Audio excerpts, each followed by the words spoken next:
how you got into hospitality. Like, I'm sure it's like the rest of us, you just got no idea what you're going to do with your life, so you start getting into bars and... Yeah, pretty much. Mine was, I guess, a bit different. I kind of got my parents' blessing to leave school and go do something else because I wasn't doing great there. But I have I have an older cousin who was in hospitality, who was in or restaurants, but he was traveling, like meeting cool people, doing all this sort of stuff, and that just seemed really fun to me. And then I think at school, all the things that I'd sort of done better at was more creative or with my hands stuff, and I was doing what they called back then home economics and stuff. So it was like cooking and all those sorts of things. I really enjoyed it. There was I guess a trainee program that Hyatt hotels put out. And yeah, I just applied for it. I thought, oh, that's cool. You get a traineeship, you get paid. I get out of school, get a full-time job. And yeah, I mean, the way my high school was going, I probably didn't want to wait till everyone else got out of school to be competing with them to get stuff. So yeah, I put my hand up and I got a job, and I was working in a 5-star hotel, going from being in a little country school somewhere. So. Yeah, because you grew up in like a small country town in like Queensland, right? I did. And weirdly enough, the podcaster who I was actually thinking I'm going to put you in contact with, because he's sort of gone through the same thing, Sean Sewell, who does the Post Shift podcast. He and I are from the same school. He was the year above me. And it was funny, he had quite a similar career, but more Canada, and I went to the UK. But like this entire school, our school assembly fit on one basketball court. Like, so we were a couple hundred students. So it was just random. I ended up catching up with him years later, just being like I just reached out to him like, do you remember me? Like, I remember you. Like, it's this weird thing of like the people you did not expect to see down the line. You're both pretty good bartenders at the time. You're like, must be something in the water. So that 5-star hotel was in Brisbane, or was it a bit of a more major city? It was the Hyatt Regency in Coolum, which ended up getting bought by Clive Palmer. I remember he turned it into like a crazy fake dinosaurs on the golf course and stuff. But look, it was really good, and I got there and I had the cool thing was, even though it was there, we had like head chefs were all from Europe, so they had really good classic training. I had people that I worked under that, some were just locals, but you had others that had done what I wanted to do and had travel around. But it was very F&B, so I got to do all sorts of things. I got to work in room service for a little while. I got to do, obviously being a food runner, which is really good because it was great for me as well, because I was standing there and I had some really great chefs who were just teaching me stuff. Like, because I mean, you're putting food up, like, what the hell is that? Definitely wasn't like now where people have such a higher knowledge of food. They'd be using words, and then you throw in like French or a German accent in it, and you're like, I'm sorry, what is it? You're like, I'm mispronouncing things at the table, like, and the customer corrects you. You're like, that's what you ordered. But I was doing that, and then I was working in the restaurant. It was going well, but I used to see the guys in the bar having an absolute blast, and I was like, that looks so much more fun than what I'm doing. I was waiting tables, and you're a bit more stiff, and people are a bit sort of like, oh, I ordered this and this, and even the customers are a bit more uptight in the restaurant. Like a nice restaurant that we're in. And then look out of the bar, and those guys are like shaking drinks, looking cool, lighting people cigarettes over the bar. They used to do, flirting with girls, laughing, doing shots, and I was like, need to be involved in that. I was like, I want to do that. So I just started gravitating towards that and asking if I could learn a drink or two here and there. Yeah, that was it. Forced my way in. Yeah. Speaking of forcing your way in, Salvatore at 50. Oh yeah. I'm assuming you just didn't walk in and get the job off the bat. Is there like a little backstory to how you landed yourself there? There is. It's quite I'll try and give a condensed version. It's a bit of a story. So I'd worked in some cool places in London. I worked for Ian Traeger Hotels. Ian Traeger was one of the guys that opened Studio 54. So like this guy knew how to throw a party, and they're all designed by Philippe Stark and lots of rich people and TV celebs and movie stars and all that sort of stuff. Like, I served so many celebs there; it was so cool. And there were some great bartenders there that I got to learn under. A couple that I'm still in contact with to this day, still friends with. So to work there, I'd bounce around to a few other places. I ended up having a job in a restaurant with this dodgy guy. Who ended up didn't pay any of his bills. And we were trying to open a restaurant. There's like people protesting up the street to get him to pay his suppliers and stuff. And So I didn't stay there. And I was looking for something, and I had my friend Mikel Perron, who's now a bar manager at the Lanesborough, just where Salvatore was once upon a time. So I was at his place. We were doing something, and he's an amazing bartender. He said to me, because 50 St James had just opened up, and he was like, "Oh, why don't you go and get a job there?" And I was like, "Can I swear on this?" Yeah. I was like, "Do you think they're gonna ever fucking hire me there?" I was like, "You're an idiot. That's never gonna happen." And I sat with that idea for a bit, and I was like, like I would like to.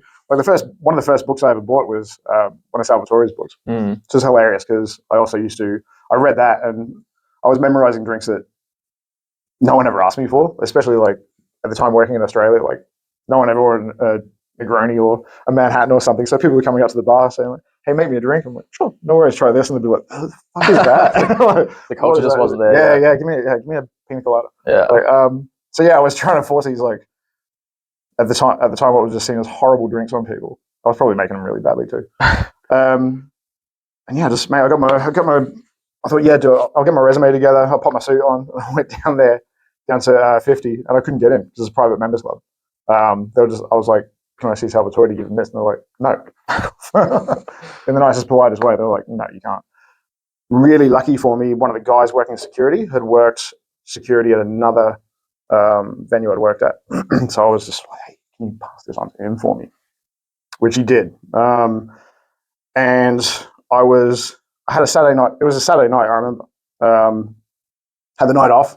I was in a suit. And I was like, I may as well go out somewhere. So I'd never been to the Library Bar, which was Salvatore's previous bar before he opened 50 at the Lanesborough Hotel. So I went there. Thought, go do the tour, have a breakfast martini at the Lanesborough, all this sort of stuff. I sat at the bar, got chatting to one of the bartenders that I knew. Told them what had happened. They found that kind of funny. I think they also found it funny because they're all Italian and I'm like blue-eyed Australian. Going, yeah, I tried to get a job at Salvatore's. They're like, and yeah, as luck would have it, the guy who was sat next to me, I didn't know at the time, was one of the wealthiest men from South Africa. His name's Dostane. He owned the Saxon Hotel, which is a super luxurious hotel in South Africa. Like, I think the opening party, like Nelson Mandela went there and all this sort of stuff. So like high roller. Yeah. I got chatting and I said, I wanted to go to 50. And he said, "Oh, I'm a member there. I'm going there next. Do you want to come? I'm allowed to sign in a guest." I was like, "Yeah, absolutely." Yeah, I was like, "I'd love to." So we get down, we go to the I thought we were going to get a taxi. Went downstairs and his Bentley, his like vintage Bentley with his driver was waiting there. And I was like, "Oh, I don't think we're on the same pay level, me and this guy." Yeah. So I hopped in there, went over. Very different experience this time going to 50. We saw the car, like people opening the door for us in the car. We walked up, the doors flung open. They're like, "Right this way, sir." Like the guy I was with, Mr. Stain, was pretty important, which was just registering a little bit more and more as we go. We walk into the bar, and Salvatore like clocks us straight away. So I knew this must be an important person because Salvatore stopped what he was doing, came straight over. He's like, "Oh, Mr. Stain, how are you?" Blah blah blah blah blah. And then he went to say hi to me, and the guy's like, "Oh, this is my friend Steve. We just met at the bar." I kind of realized this is an important person that I was with. I thought, you got to play your best hand. So I put Salvatore on the spot in front of this guy. I was like, "Hi, Salvatore. I'm Steve. I believe you got my resume that was just given to you." And he was like, "Yeah." And I was like, "I'd really love to work here," all this sort of stuff. And I could just see in his face, he was like, "You little shit." But he was like, "Okay, yeah, let's talk about it." He came and joined us. Didn't really talk to me. He talked to Mr. Stain, and then from there, I'll shorten this story down because it's a long one. I just bugged him on the phone. I kept calling him. I was like, I'd call up and ask like if I could speak to Salvatore. For some reason, they just let me do that. And yeah, it was like, "No, we haven't got anything. We haven't got anything. We haven't got anything." And then one day he was like, "No, look, we haven't got anything." Then he said, "Oh, hang on, hold on a second." He must have like spoken to someone else. He's like, "Is part-time okay? I've got 1 day a week." He said, "But you're not going to be working on the bar. I need." It was like opening. Like, well, I was going to be on the bar, but it was like opening. It wasn't in the evening. Yeah. I was like, "Sure, I'll take it." And then, so I got that, had my foot in the door. I negotiated an extra day a week. I said, "Look, I'd like to come in and do do some prep and do a full clean on the bar. So I was scrubbing the place from top to bottom, which he loved. Like the place was gleaming after I went in there. Like you never saw a fruit fly in this place ever. And then just as time went on, this is a long story, but there's so many parts. No, don't. Hey, we've got time to kill, so by all means. Okay. So from there, as you can imagine, at the time there was the entire bar team was Italian, and so they had to speak to each other in Italian. So you're there, like I'm speaking English to the customers. I'm like, hey guys, like I do it, and then they start. I get it when it's your mother tongue, it's easier to explain things, and they start like you're trying to. There's a bit of distance between you. You're like, I don't speak Italian. And so I remember the guys were doing competitions and this and that, but I wasn't really finding out about them because they were just sharing them amongst themselves. So I thought I wanted to take part, and there was the Theme magazine, which was the bar magazine at the time. There had the Bartender of the Year comp happening, and I thought that'd be a good one. I had met the editor a few times there, and I just asked like, "Hey, any chance I can enter the London heat?" And he was like, "We've already got all the spaces." He's like, I guess so. I just told him, I said, look, I'm just trying to impress the boss a little bit.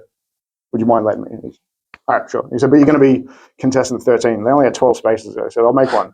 He goes, but you're going to be 13. That's bad luck. And I was like, I'll take it. I don't care. Fucking won. I won. I was part-time 1 day a week cleaning a bar. And then I had this title of London Bartender of the Year. That's unreal. I was full-time on the bar the next day, which was great. He was just like, oh, awesome. And there was another guy that was there. I never named names, but yeah, he was sort of umming and ahhing about whether he still wanted to work there or not. Like, I think Salvatore helped him make that decision. He was like, they made me end up making me head bartender. Then like stayed there 5 years and became assistant manager there. And yeah, it's great. That's the very long story of me getting a job at Salvatore's Bar. But I still talk to him today. Still, he was here recently. We caught up, which was great. Went for lunch. Did all the touristy thing. Took photos of him at Opera Bar and at the bridge and all that sort of stuff. Icebergs, the whole tour. Yeah, we went for that was fun. That was funny. When they had the usual thing, like it was no one spoke English for the first 30 minutes. I was like, a lot of the staff there are Italian as well, so it's funny that. Well, it's fun. Unreal. Yeah, that's actually wild. You went from not getting let in to being let in with it's it's of a few hours. It's like I wouldn't say it's one of those things like you create like. I don't think it's one of those things I was just like persistent in this and that. There was literally I was out. I was like, what am I going to do with myself? I may as well. I've gone to the trouble of dressing up. Let's at least go. I was fanboying over Salvatore, so I went and had a breakfast martini at his old bar, and turns out that was a very valuable breakfast martini to me. Yeah, definitely. If a drink can change the trajectory of your career, that one definitely did. And winning Bartender of the Year, obviously, it opened up opportunities within the venue. Did it open up even more opportunities sort of outside the venue and just in the scene? I guess a little bit. Yeah, it's a bit of a.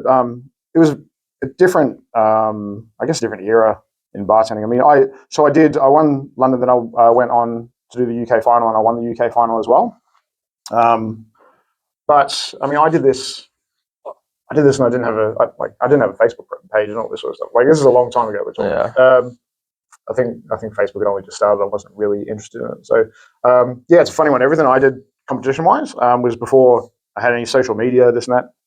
You're well known amongst other bartenders, and people get to know you that way. But it's the only really publicity you get is probably in print, which only happens so many times, But I think, look, it definitely did. I got some cool jobs on the side every now and again.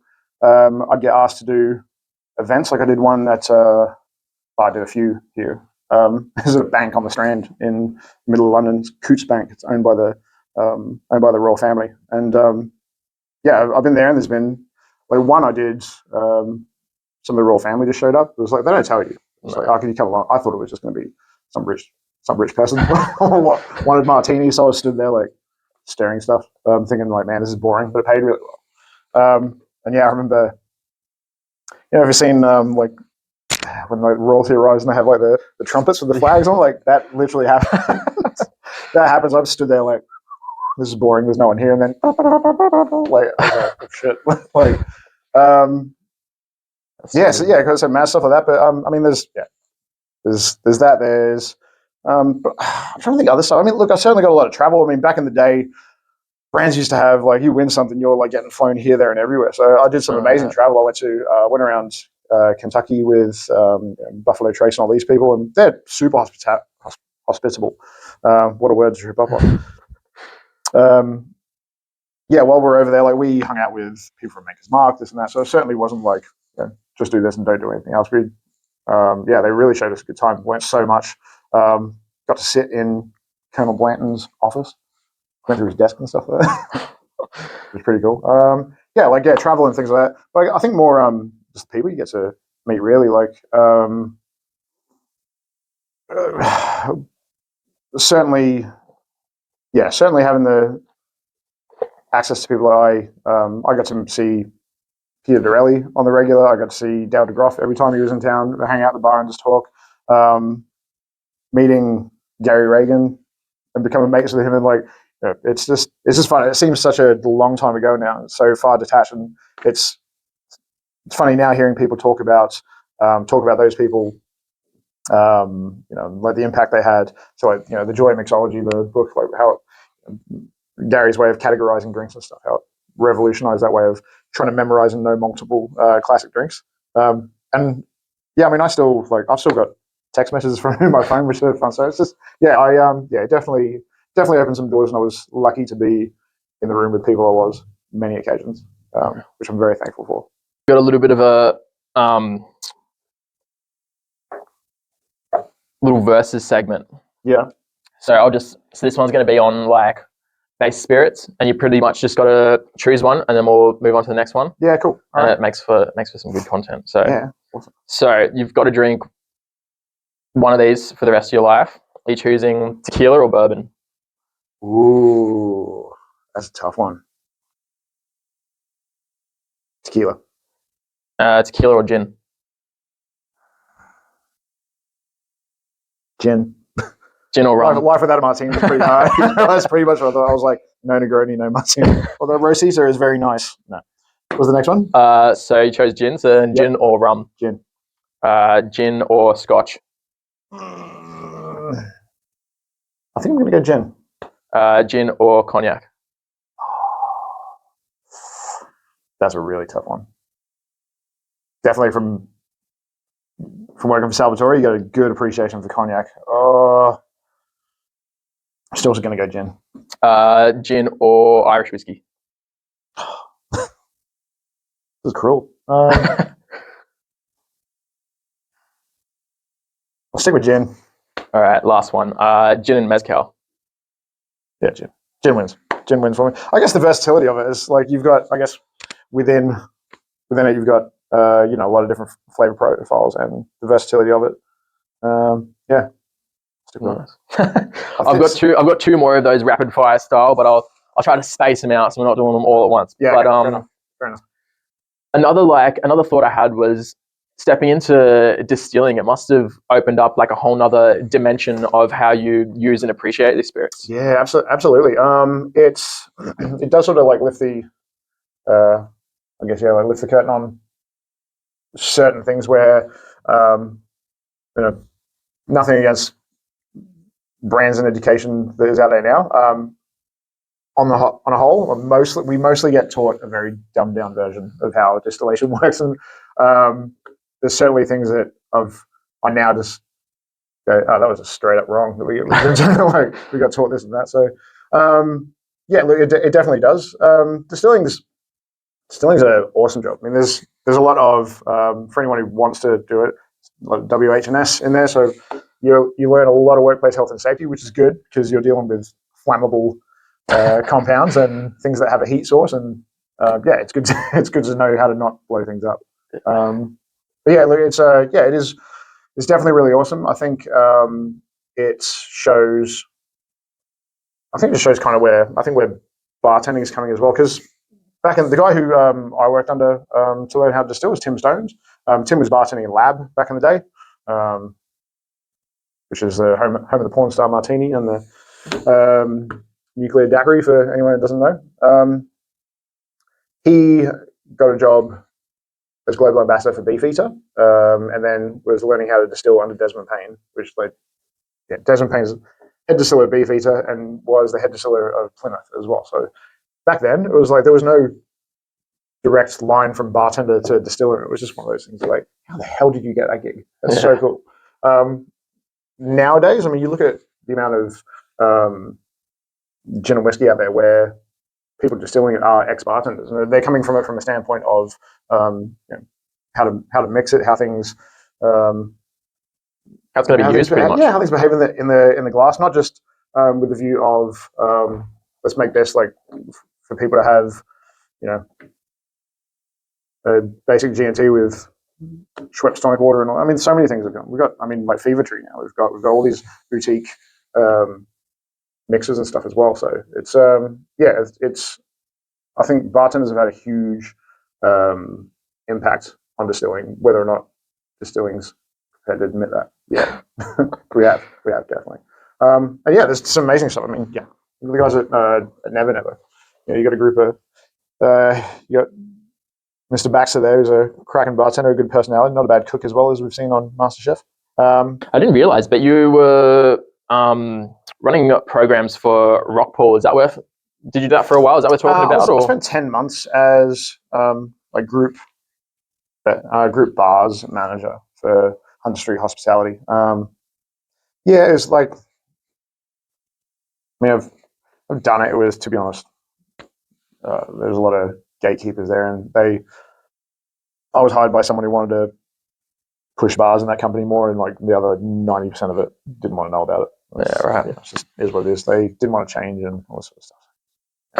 We'll move on. Yeah, you can glance over that one. One thing we can't glance over, the Duke of Clarence.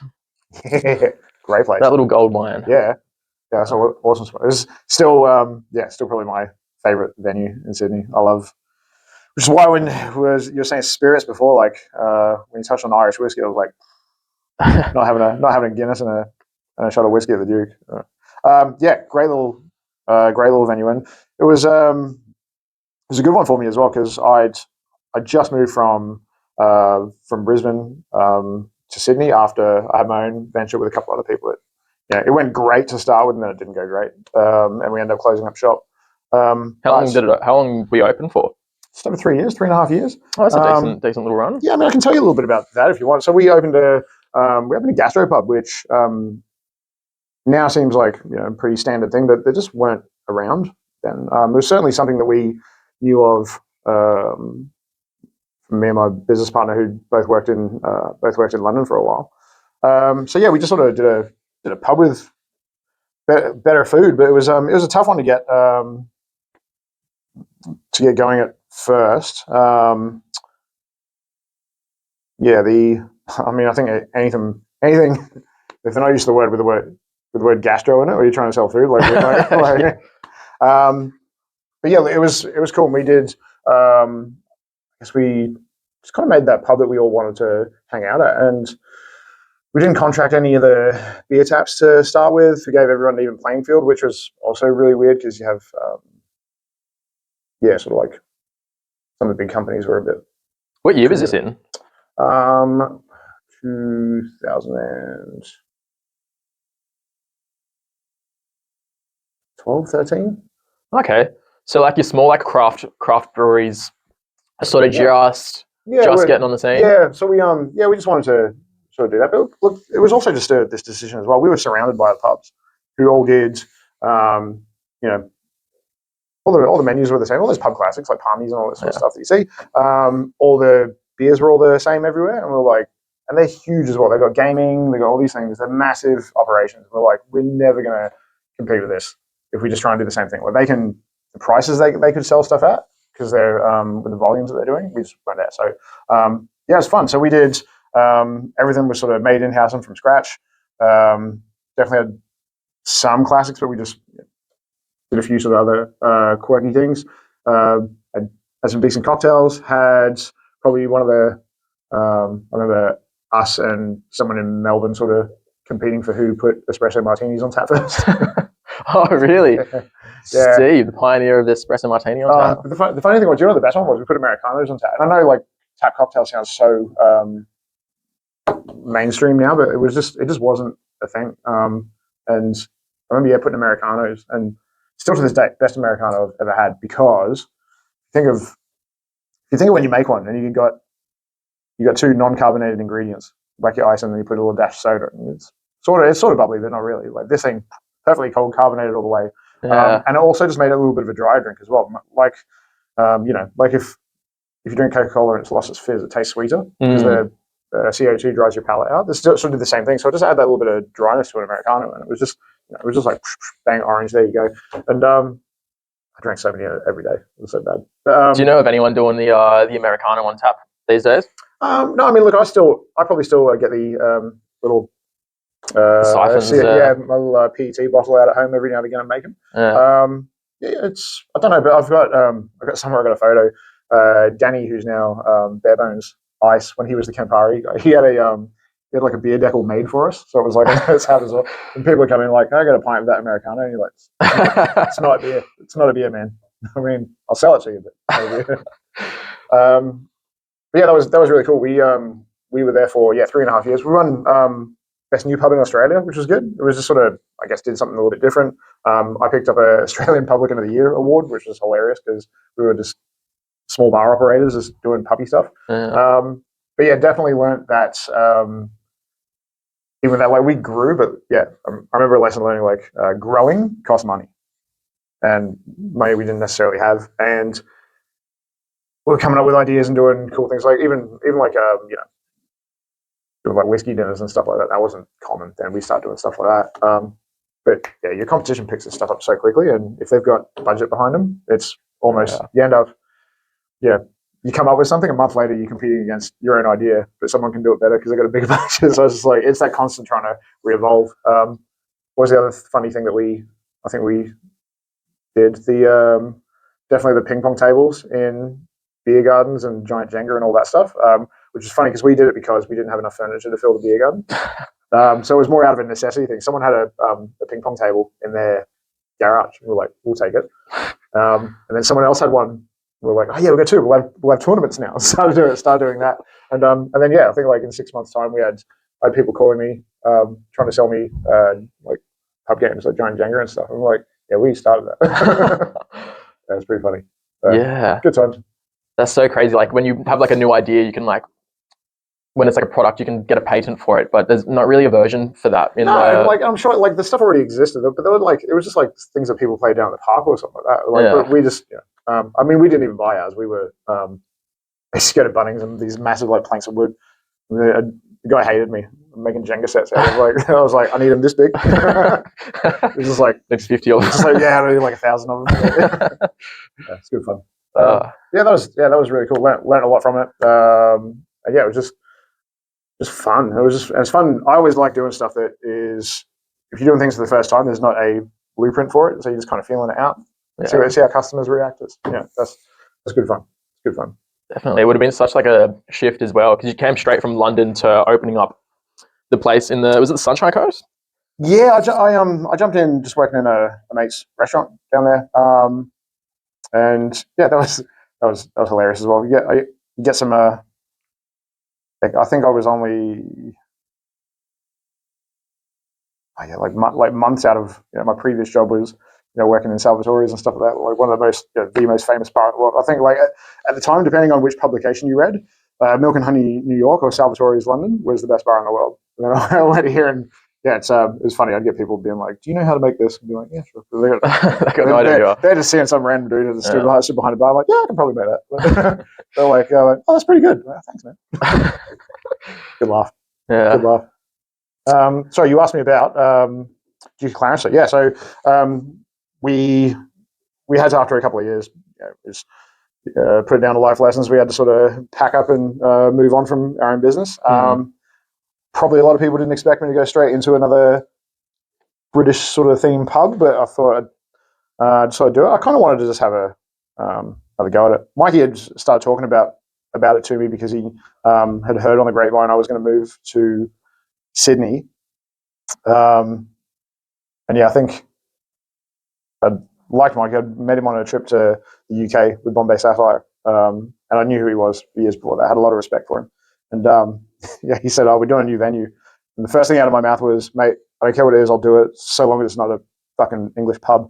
And he was like, "Oh." I was like, "You kidding me? It is." And I thought about it, but wanted to do it, so yeah, jumped in, mate. It was just fun, and it's just having a crack at something. You're like, right, I've had a go at this.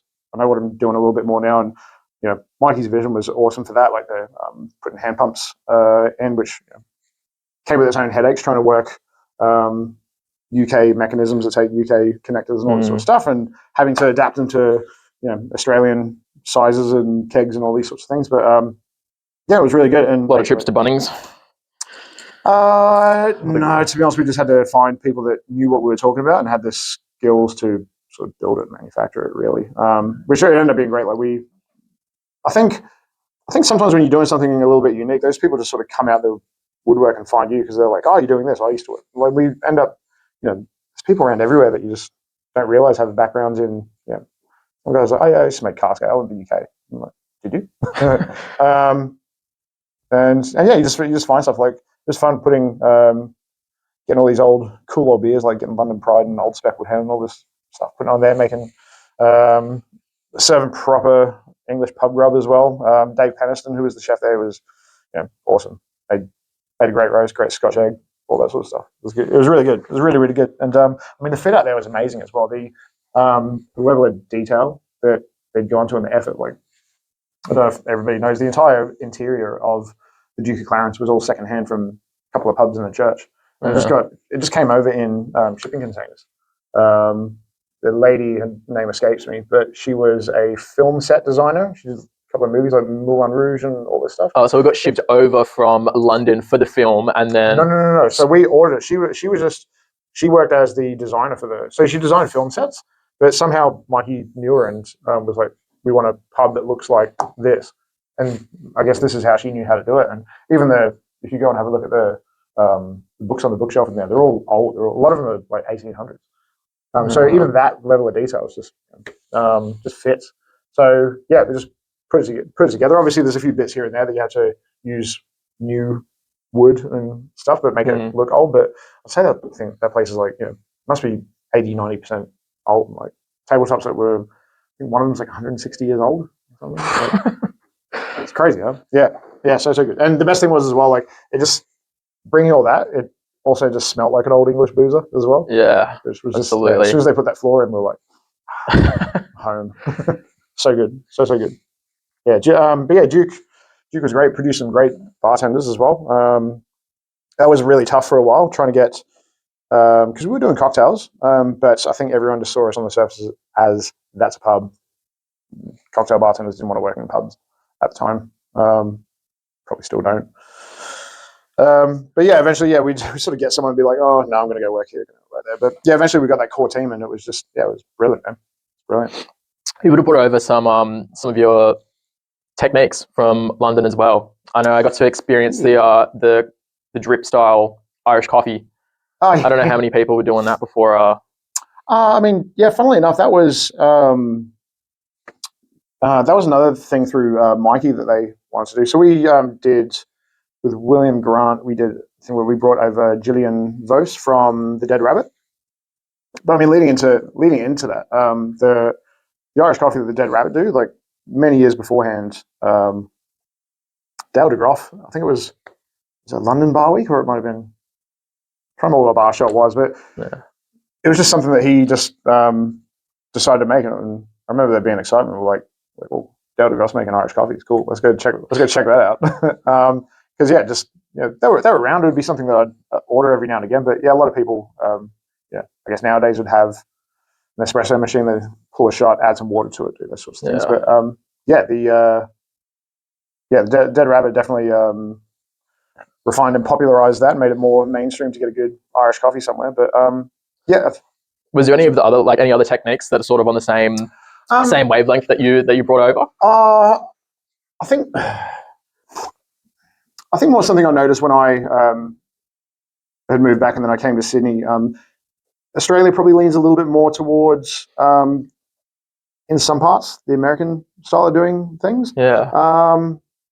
Just minor, minor little things here and there. Like I guess I probably, I mean, coming straight out of London, I was very sort of like had a lot more of the British style influence, but I mean, I think these days with information just gets shared so quickly now. Like it's just you just Google things here and there. I think things have probably become a lot more standardized. I mean, I haven't been back to the States or to the UK into bars in quite a while, so I may be wrong here, but I feel like things are starting to be a little more consistent in the way they're done. But there's definitely things I will say that have disappeared. Like I remember noticing like sour glasses never made it to Australia. That was What's sour glasses? Yeah, so a sour glass is like a little goblet type thing. So whenever I used to make a whiskey sour, it would come in one of those. If you wanted it on the rocks, you would have to specify. It'd be like, oh, right. Same as ordering a martini. Like if you want a martini on the rocks, which is a great drink, bring that back. You would have to specify. Whereas like over here, it's just on the rocks, it's standard. And I think when it did start getting served up over here, it was more coupettes, occasionally Nick and Nora's. But like it was funny. Just that is a little cultural difference that you just see. I love a little sour glass. They're just nice, short. It sort of like gathers the foam nicely, so you can drink it through the foam. It sort of collects it, so you've got that. Or if you think the wider the glass is, the foam is going to be. This is your topic here, foam. Whereas, like, if you've got something smaller, just you've got that nice. I guess like an Irish coffee, you've got that nice textural layer that you're drinking through. Yeah, it was just nice. But just little. There's heaps of just little differences they don't have here.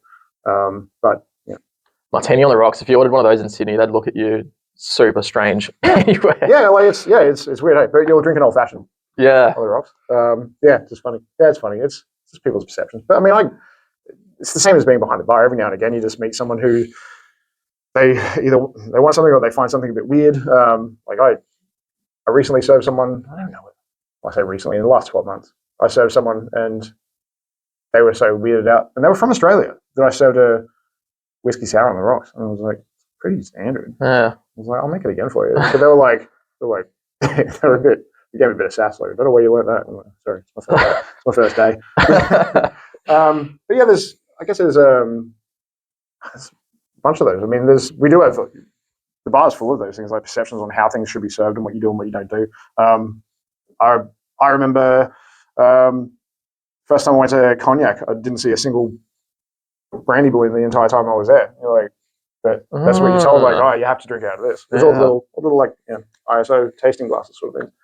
And I remember doing a event for Remy Martin Black Pearl, stupidly expensive bottle of cognac that we did the launch for at Salvatore's bar.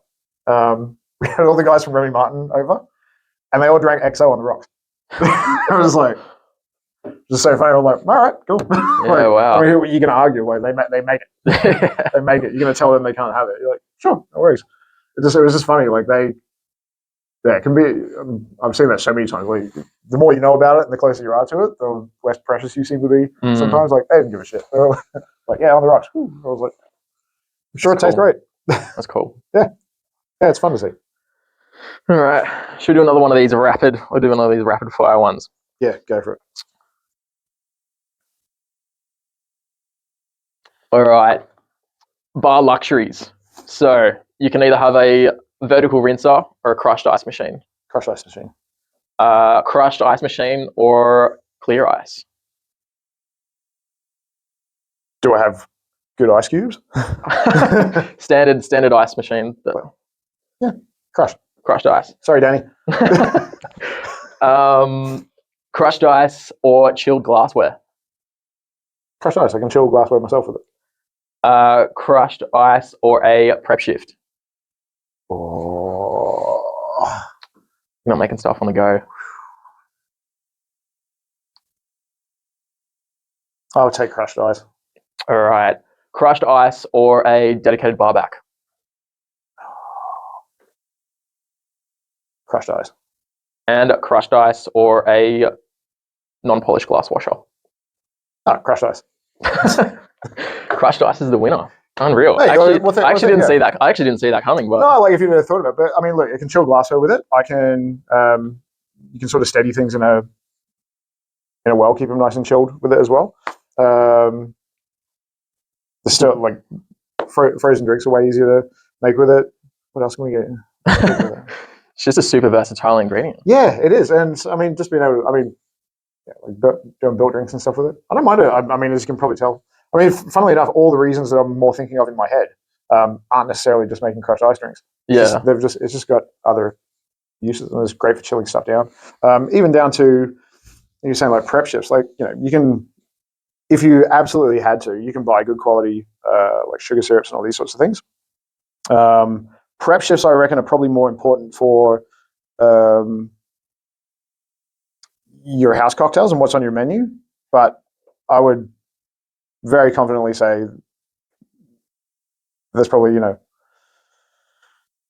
there's at least 10 great classics to every one good menu cocktail I see. Like you could just, if you know how to make a lot of classics well, and you got lemon, lime juice, a couple of basic syrups, and a good back bar, you don't need hours and hours of doing stuff. No, most of it's manageable as you go. Yeah, there you go. Crushed ice, the unsung hero. Yeah. Talk about the International Spirits Academy. Yeah, let's do that. How did you get started with it? Obviously, you got offered the role. I was working with you. So yeah, I was at I was at Bop and Tone enjoying my role there, and I got approached by Judith Kennedy, who's from Gin Events, and the other guys that are involved. So you got Charles Casbin as well. People I've met, and I've been involved with the Australian Gin Awards previously, like being a judge for that. There's a gap for people in the spirits business, I guess, on the hospitality side and the retail side, definitely. Whereas there's a certification gap. If you're in wine or you're in beer, you can get your Master of Wine, you can get your Master Sommelier beer, Master Cicerone. Spirits industry is huge, and we've got it's such a massive market, and leaning into cocktails and all this stuff, not just premium whiskeys, cognacs, and tequilas and all this stuff. But there's not really anything to really push for and just have that standardized measure of knowledge. So what the guys have done have based certification on the CMS, the Court Master of Sommelier. There's 4 different levels, and it works up to the Master of Eau de Vie. So you'll start off doing an introductory course, then you do a practical sensory analysis and written exam to get your first certification. Then you've got 2 other levels above that, and it's going to be hard. It's going to be really hard. But look, it was honestly, until it was put in front of me, I actually didn't even realize that there was nothing like that for spirits. You can go and do like what I'd done, become a distiller. But as I mentioned before, distilling, a lot of it is practical. It's workplace health and safety. It's all the scientific practices behind it. And whereas selling the stuff, that's where the gap was. So yeah, we just want to deliver that, I guess, equivalent to a qualified sommelier kind of level of education and certification for spirits professionals, which I think is a great course. I mean, so far the response has been really, really good. We had our first class in October. Just gone, what was it? 1st of December today. And yeah, that was awesome. It was 2 days. It was in person. Like, it's very old school the way we're doing things as well. It's it's not online. We do have online support material if you want to just to get ready for your studies. But you get a textbook, you read it.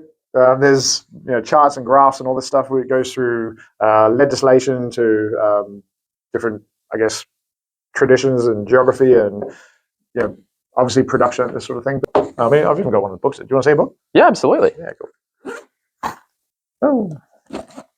Oh, old school in print. So the idea is, you sit in a classroom. We have live tutors.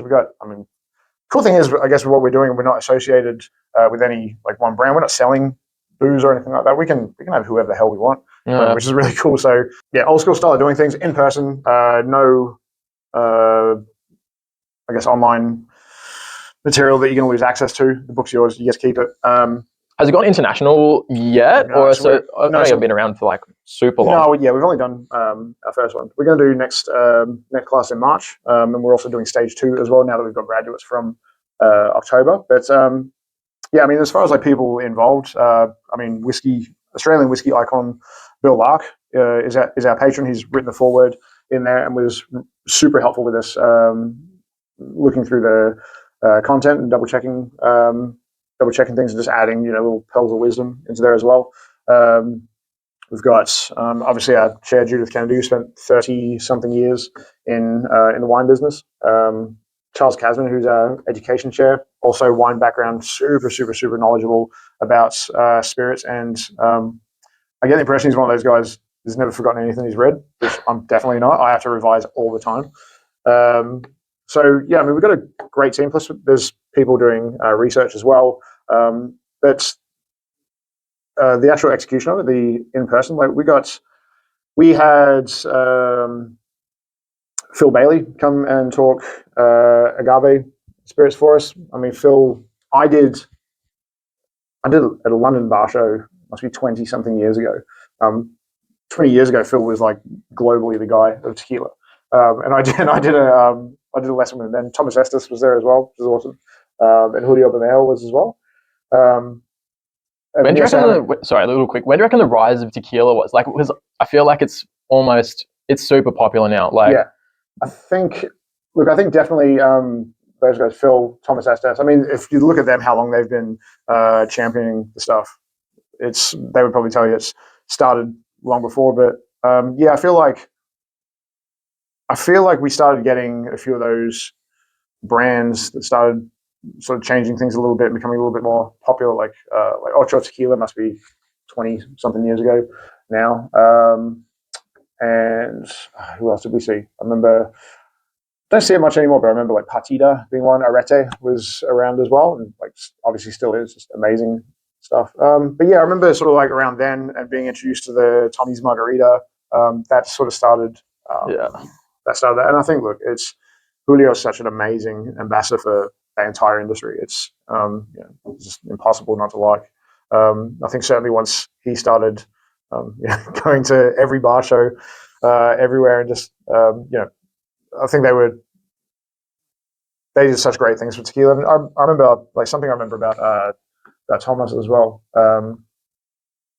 He was so genuine. Julio's this way as well. Like he'd remember everybody's name. It was crazy. Like I saw Thomas at Bar Convent in Berlin. You know, sometimes when you see someone out of context, like you see him in a different bar, or you see him, you're on holiday somewhere, you bump into someone, you're like, oh, where do I know you from? Yeah. I saw Thomas Estes in Berlin, and I hadn't seen him in years. In the bloody food court of this thing, and he just looked up and he was like, "Steve, how are you?" I was just like, "Wow!" Like I probably met him 3 or 4 times.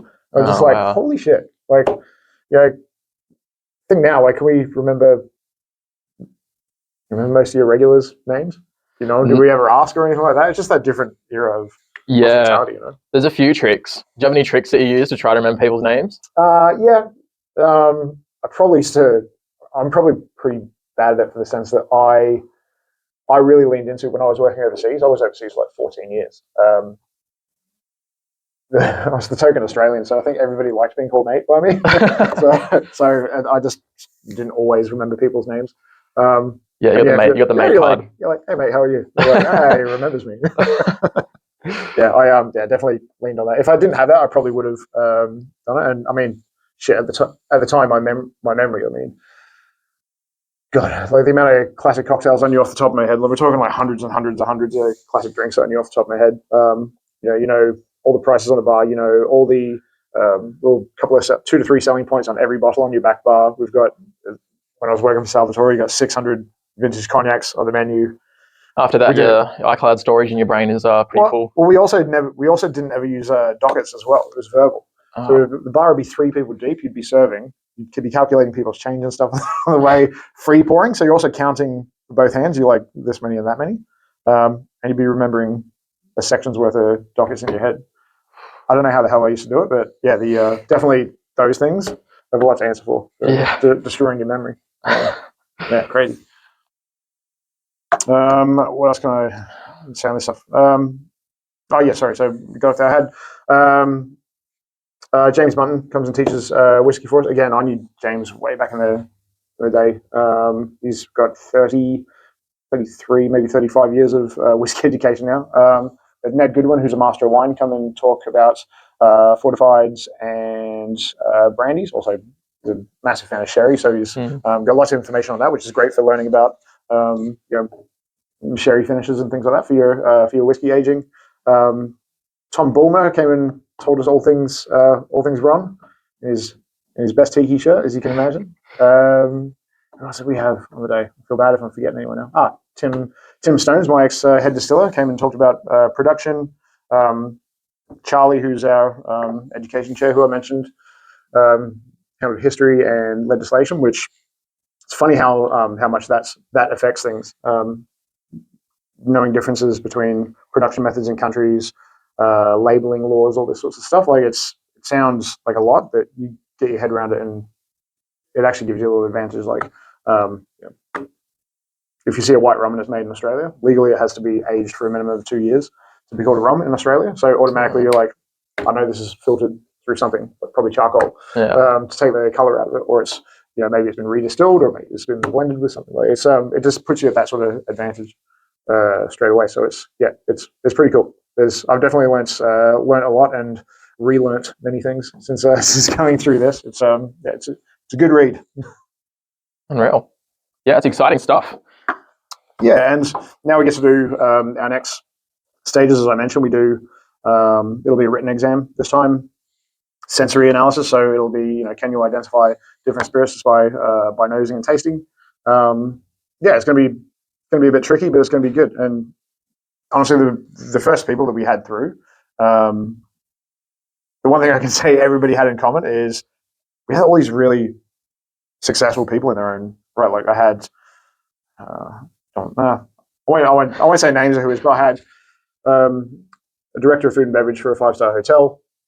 I had someone who's heading up a new distillery and was also director of a major booze supplier, national booze supplier. We had someone who founded a very well-known brand distributor. I had working distillers. I had former Australian Bartender of the Year, Bartender Magazine Bartender of the Year. We had and it's just that funny. The one thing I could see about that, because I was a little bit surprised at the standard of people. They all seem to jump in straight away. It's just, I guess, it's that attitude towards learning. All these people are like, I've got more to learn. I can always learn more. I can always get better. I can always do this. And it was cool. Probably a bit nerve wracking for all the tutors on the first day, seeing like all these faces of people who are like really good at what they do. But I guess that's the other thing it does. It's not just creating certification for new people. You can also formalize existing experience and knowledge. Why not? Why not get certified for it? Right. It's quite a lineup. Yeah, I know, right? Yeah, yeah, a little nerve wracking. You sort of like you realize the people that you're going to talk to in front of you, like, I better not get this wrong. If I get this wrong, they're going to know. Yeah. And what's your role within the company? So my title is ISA exec or ISA executive. I guess it's a little bit of spokesperson for it, contact to the industry. Sales is a big part of my job as well. But a lot of the time, I'm reaching out, getting in contact with people, but I'm just telling them what we're doing, really. I guess the automatic thing that we sort of get is like, oh, what's this? Why is it different to anything else that is out there and this and that, which are all valid questions. And it's also good to show people as well, we're not just trying to be an alternate brand. We are bringing something new, and everything else that's out there, all the brand education that's out there, it's great. I suggest you do it. If you want to do Wesset, do it. It's amazing. There's no such thing as too much learning. And if you've got education out there, you've got access to it, you've got the chance to do it, you can do it. It's like don't turn down opportunities to invest in yourself. Yeah, absolutely. It's what we do is just adds something else onto that. We are the only company doing diploma level certification for spirits. Yeah. So these diplomas, do they exist before? If they didn't exist, what was like do you know the process behind like creating like a certification like that? Yeah, so you've got companies, and I'll say as well, like yeah, basically all of them that are out there. So like Wesset, Courtmaster Sommelier, all these things. We have in Australia, you have what's called an RTO. You have a registered training authority. None of these are. A lot of it is they are just time in the game, reputation, and people recognizing that this is the benchmark for it. You can go down the route of becoming an RTO. Costs a lot of money and doesn't necessarily add anything. In fact, sometimes you can be told to dumb it down a little. So we're not going down that route. It is there. I think you have got RTOs for distilling, but as far as anything for hospitality and retail, nothing is. So if anyone tells you that they are, they're not. But it doesn't add anything. It doesn't add anything. I think maybe if it ever does, we'll go down that route. But at the moment, it doesn't add any value to the student. All right. So you got margs or old fashions? Oh, old fashioned. You've got old fashions or daiquiris. Going back to daiquiri. Daiquiris or spritzers. Daiquiri. Daiquiris or tiki. Daiquiri. Daiquiris or martinis.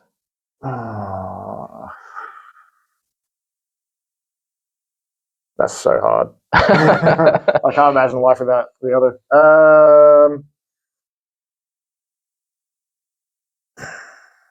I know I'm meant to be banging this out. God, I just can't answer that. Oh my God. Martini. Martinis or sours.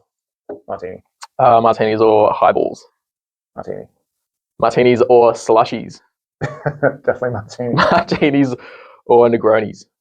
Oh. I think I'm gonna go Negroni. All right, Negroni's the winner. I may change my mind in the car on the way home. Yeah. Like, fuck, call me back. Steve, It's been an absolute pleasure. Hey, thanks for having me.